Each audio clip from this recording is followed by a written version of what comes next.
एक और साल अपनी समाप्ति की ओर और मेरे मेल बॉक्स पे कई सारे सवाल। कैसा रहेगा साल 2026 आम इन्वेस्टर्स के लिए, आम इंडियंस के फाइनेंशियल वेलबींग के लिए? क्या होनी चाहिए उनकी स्ट्रैटेजी?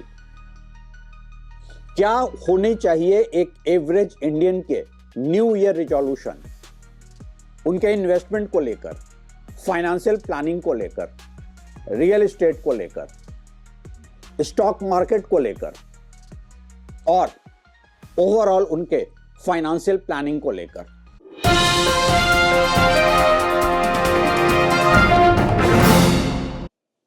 नमस्कार, आप देख रहे हैं ट्रैक टू रियलिटी और मेरा नाम है Ravi Sinha. Happy Christmas to all. मेरे मेल बॉक्स पे पिछले कुछ दिनों में कई सारे सवाल आए हैं।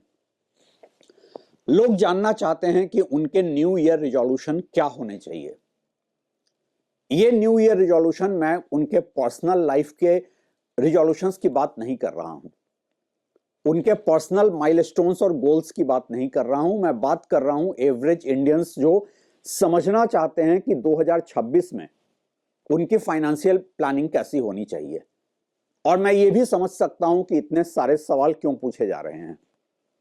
साल 2025 काफी टर्बुलेंट ईयर रहा था फाइनेंशियल वर्ल्ड में। एक ग्लोबल फाइनेंशियल रीसेट की तरफ दुनिया बढ़ी है और उसका असर बहुत साफ दिखा है इंडियन मार्केट में भी। सच तो यह है कि ज्यादातर इंडियन इन्वेस्टर्स ने हर असेट क्लास में या तो कोई उन्हें रिटर्न नहीं मिला है या निगेटिव रिटर्न भी मिला है। स्टॉक मार्केट कोई खास रिटर्न दे नहीं पाया, ओवरऑल ज्यादातर स्टॉक्स निगेटिव में रहे। प्रॉपर्टी मार्केट में भी कोई एप्रिसिएशन नहीं मिला। हां, जिन लोगों ने गोल्ड खरीद कर रखा है वो इस साल मालामाल हो गए। और इसीलिए बहुत सारे सवाल ये भी हैं, क्या 2026 में भी हमें गोल्ड में ही इन्वेस्ट करना चाहिए?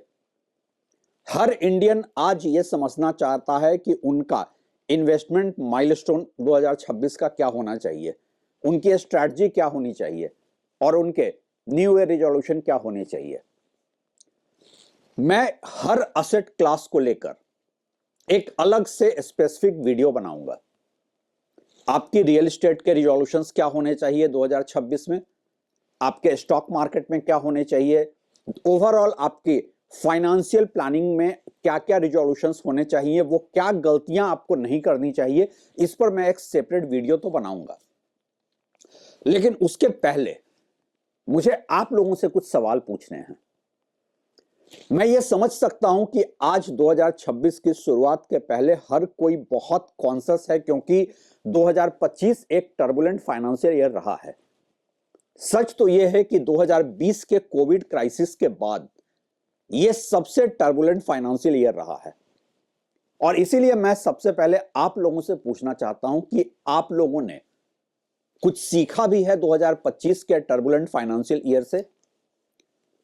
क्या सोचते हैं, आपका आउटलुक क्या है मार्केट को लेकर? कितने कॉन्फिडेंट हैं आप 2026 के फाइनेंशियल इकोसिस्टम को लेकर? कितने कॉन्फिडेंट हैं आप अपने जॉब्स को लेकर? आप क्या सोचते हैं कि आपकी क्या स्ट्रेटजी होनी चाहिए रियल एस्टेट इन्वेस्टमेंट को लेकर, गोल्ड में इन्वेस्टमेंट को लेकर या स्टॉक मार्केट में इन्वेस्टमेंट को लेकर? मुझे आप लोगों के फीडबैक का इंतजार है, क्योंकि मैं तो एक स्पेसिफिक वीडियो हर असेट क्लास पर बनाऊंगा ही नए साल में, स्ट्रेटजी को लेकर, रिजोल्यूशंस को लेकर।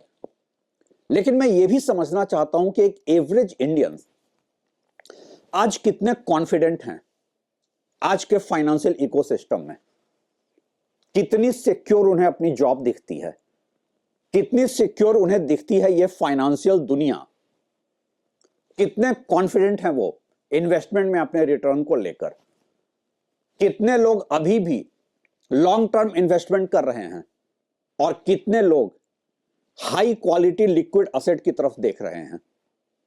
ये सारे सवाल मेरे लिए बहुत जरूरी हैं, क्योंकि हमारी जो स्टडी है, हमारा जो रिसर्च है वो अपनी जगह है, लेकिन कंज्यूमर सेंटिमेंट का एक बहुत बड़ा रोल होता है। मैं जानना चाहता हूं एक एवरेज इंडियन आज क्या सोच रहे हैं। एंड ट्रस्ट मी, आप लोगों के फीडबैक के आधार पे मेरा रिसर्च और मजबूत होगा और उसके बाद 2026 के आउटलुक पे मैं हर असेट क्लास में क्या स्ट्रेटजी होनी चाहिए, क्या आपके न्यू ईयर रिजोल्यूशंस होने चाहिए, क्या गलतियां आपको नहीं करनी चाहिए, इन सब पे एक वीडियो बनाऊंगा। लेकिन उसके पहले आपके फीडबैक का इंतजार है। आप में से जो लोग चाहें इस वीडियो के कमेंट में लिख सकते हैं, जो लोग चाहें हमें मेल कर सकते हैं, हमारा मेल आईडी हमारे डिस्क्रिप्शन में होता है। आप हमें बताएं कि आपका आउटलुक क्या है 2026 में, आपका कॉन्फिडेंस लेवल क्या है इंडियन इकोनॉमी को लेकर। कितने लोग मानते हैं कि इंडियन इकोनॉमी बहुत स्ट्रांग है और कितने लोग मानते हैं बहुत शेकी ग्राउंड पे है। कितने लोग मानते हैं कि वर्ल्ड इकोनॉमी में एक प्रॉब्लम है, एक रीसेट की तरफ दुनिया बढ़ रही है और ये फाइनेंशियल रीसेट बहुत टर्बुलेंट होगा। कितने लोग मानते हैं कि इंडिया का प्रॉपर्टी मार्केट अभी भी बहुत सेफ है रिटर्न के लिए। कितने लोग मानते हैं कि स्टॉक मार्केट 2026 में 2025 की तरह डिसअपॉइंट नहीं करेगा और कितने लोग मानते हैं कि 2026 में गोल्ड और सिल्वर वैसा ही रिटर्न देगा जैसा 2025 में है। हाँ, अब कुछ लोग कहेंगे कि मैं आम लोगों से यह सवाल क्यों पूछ रहा हूं, क्योंकि आम लोग तो सेंटिमेंट के आधार पर जवाब देते हैं।